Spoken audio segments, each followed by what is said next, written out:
Welcome to my YouTube channel. My name is Coach Andres, and thank you, ladies, for tuning in. Yes, I got the suit and tie on, and everything's going nice today. But today, I'm going to be a little real, a little upfront, a little direct, just like how I coach. Actually, if you ask other ladies who I've coached before, I always say this in the very beginning, before I even get into the topic, before I even get into the situation with the boyfriend. I tell you what you need to hear, not what you want to hear, because I respect your time. More importantly, I respect your feelings. That being said, if you're interested in any coaching sessions, check out coachingwithundress.com. I'm here to help. Would love to hear from you. So today we're going to talk about a specific topic that's very common, that we've all been there, that I've been there. And it's when they stop texting. What do you do? When they stop texting, the momentum has stopped. Man, we were building something so special, but something turned them off. What is it? Well, we're going to talk about that. But before we go into that whole detail of what kind of tools, not rules, that we're going to explain, or I'm going to explain what to go over, let's break down the scenario of this situation. Let's say he's not texting, what to do. Number one on that is, don't be chasing the guy that's not showing you interest. Don't be chasing the guy that's not showing you interest. There's too many options out there. All right, you have too much to offer. So if you're chasing someone who's not showing you interest in the beginning, let's talk about something bigger than that. Let's talk one-on-one, call me up, we'll make this happen. But obviously this is about something where things have developed a little bit, you know what I'm saying, a little hot, and then it gets a little cold, or it gets a little room temperature. That's what more of this situation's like. So that being said, in these stages, before it comes to exclusivity or it comes to the entitlement of boyfriend-girlfriend, the truth is most people are talking to multiple people. They are. In some form. If it's DMs, if it's dates, still X, still lingering in the background, but most people are talking to multiple people.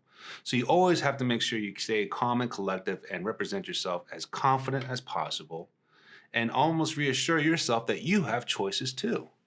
That being said, if things are developed and going nice and you're not getting what you want or he's not responding to text messages as often, I always say this to my clients, don't be afraid to lose the guy that's not giving you what you want. Let me repeat that. Do not be afraid to lose the man who's not giving you what you want. He's not giving you what you want. I want more. He's disrespecting me. I want more. He's ignoring me. I want more.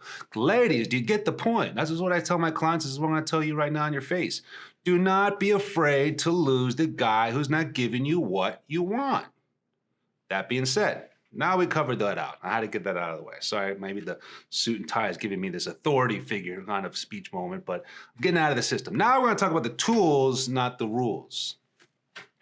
But before we go into the tools, I'd really appreciate your subscription because it's free and I want to make sure you're notified of any future videos.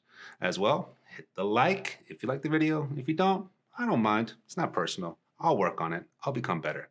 I love the criticism. Tools, not rules. What is the main goal in the dating situation?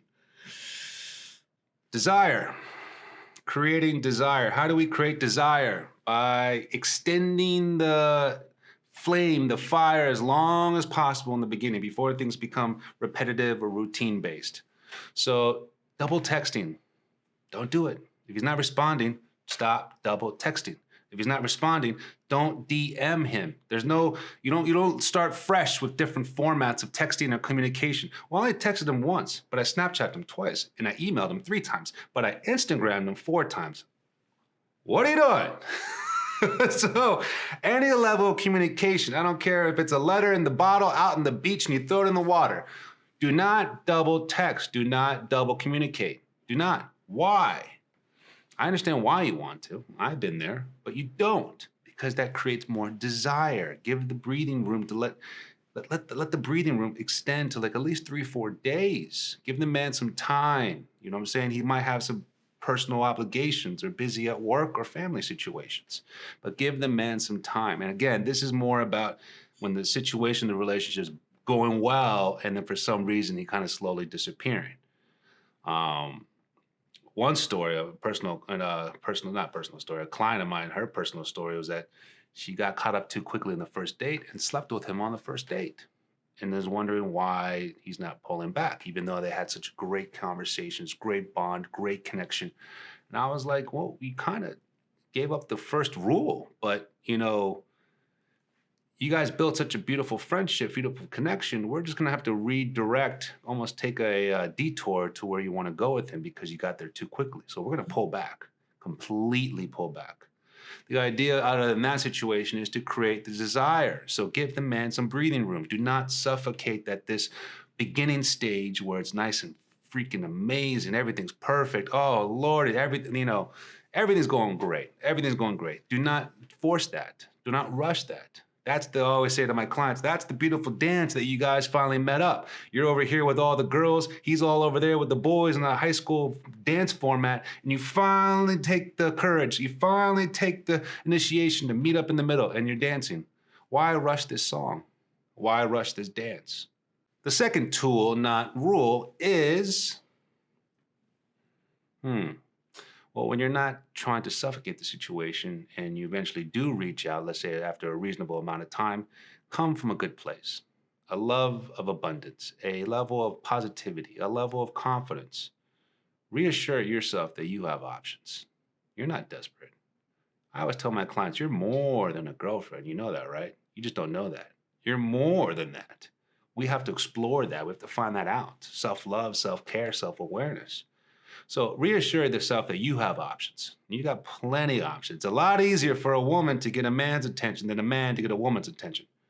Straight up. So don't act like you're desperate. So reassure you got options. And when you come out to that level of, contact, make sure it's coming from a good place, positive energy, more statements, less questions. All right? I get into that tool, not rule. This all kind of reminds me of this product that I just completed, and it's called How to Love a Man. It's on coachingwithundress.com. Check it out. It really is a breakdown, A to Z, Q&A, assignments, pop quizzes. Yes, you heard me, assignments and pop quizzes product for you all, an audio product, and plenty of note-taking on how to love a man. Check it out. My third tool, not rule, is the resuscitation text. The resuscitation to the pounding on the chest. Are you still alive? Don't go on me now.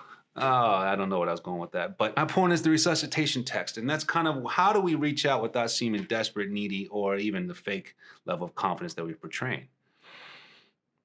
The funny way is like something about getting his opinion. Hey, I was just wondering, me and the girls were talking, would love your opinion on this. Hey, what did you prefer on this or that? Give him that man assignment in the sense of his opinion, and let's see how he responds. Obviously, make it related towards the dating world, women, just anything in that world. Don't be talking about what you prefer, mangoes or bananas. It's like, who cares? I don't know where that comparison came from. But my point is, give him resuscitation text. Resuscitation text, as in seeing if he's still alive. In a way, you're asking for his opinion, his suggestion in something that's somewhat dating material, dating related. And that way he kind of gets a little excited for that, creating that desire. So in that way, he's making sure you also kind of keeping that fire and that desire still out there in a way where you're not desperate. You're not asking him where he's at or where he's been. You're just kind of keeping the conversation flowing in a good transitional way from being no contact back to contact. You're busy. You have priorities. Remember that. Take care of that. Always keep your value high. Always keep your attraction high. You're not desperate, ladies. You're more than a girlfriend. That being said, I just want to say thank you so much for watching my video. If you have any questions, go ahead and leave a comment or a suggestion for a future video topic, or check out coachingwithundress.com. I'm here to help, here to coach anytime. My door is always open. See you all soon.